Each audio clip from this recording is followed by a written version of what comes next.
अच्छे लोगों के साथ हमेशा क्यों होता है बुरा? क्या होगा कि जो लोग अच्छे काम करते हैं और हमेशा अच्छा सोचते हैं, वही लोग जीवन में सबसे अधिक परेशान रहते हैं।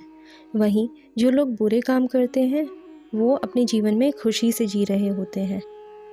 इसका जवाब भगवत गीता में लिखा है और श्री कृष्ण ने अर्जुन को दिया था। आइए जानते हैं। श्री कृष्ण ने अर्जुन से कहा, एक नगर में दो पुरुष रहते थे। एक व्यापारी पुरुष था जिसके जीवन में धन की बहुत महत्ता थी। वो पूजा पाठ दान धर्म करता था। वो रोज़ मंदिर जाता, रोज़ भगवान की पूजा करता। वहीं दूसरा पुरुष बिल्कुल विपरीत था। वह हर रोज़ मंदिर तो जाता, लेकिन पूजा करने नहीं बल्कि मंदिर के बाहर जूते चप्पल चुराने। उसे दान और धर्म से कोई लेना देना नहीं था। एक दिन बहुत ज़ोर की बारिश हो रही थी। इसी वजह से मंदिर का पुजारी के अलावा मंदिर में कोई नहीं था।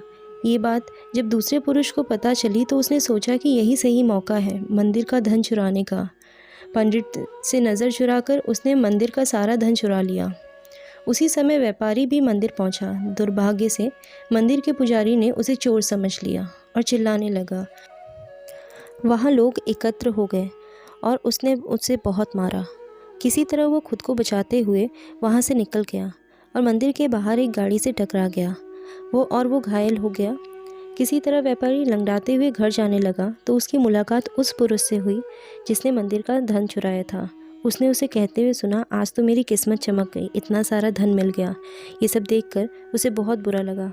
उसने अपने घर से भगवान की सारी तस्वीरें।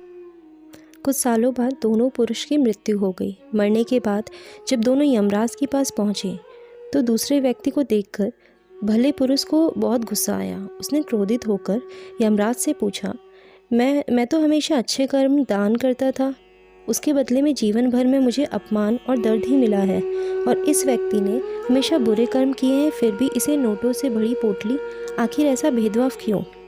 इस पर यमराज ने कहा, पुत्र, तुम गलत समझ रहे हो। जिस दिन तुम्हारी गाड़ी से टक्कर लगी वो दिन तुम्हारे जीवन का आखिरी दिन था। तुम्हारे अच्छे कर्मों की वजह से तुम्हारी मृत्यु सिर्फ एक छोटी सी चोट में बदल गई। तुम इस दुष्ट व्यक्ति के बारे में जानना चाहते हो? दरअसल इसके भाग्य में राजयोग था, मगर इसके कुकर्मों और अधर्म की वजह से वो सिर्फ एक छोटी सी पोटली से ही धन की पोटली से में बदल गया। कथा सुनने के बाद श्री कृष्ण अर्जुन से कहते हैं कि अब तुम्हें तुम्हारे सवाल का जवाब मिल गया। भगवान हमें कब क्या किस रूप में दे रहा है मनुष्य को समझ में नहीं आता, मगर आप अच्छे कर्म करते रहे तो भगवान की कृपा हमेशा बनी रहती है। इसलिए अपने अच्छे कर्मों को बदलना नहीं चाहिए, क्योंकि उसका फल इसी जीवन में मिलता है।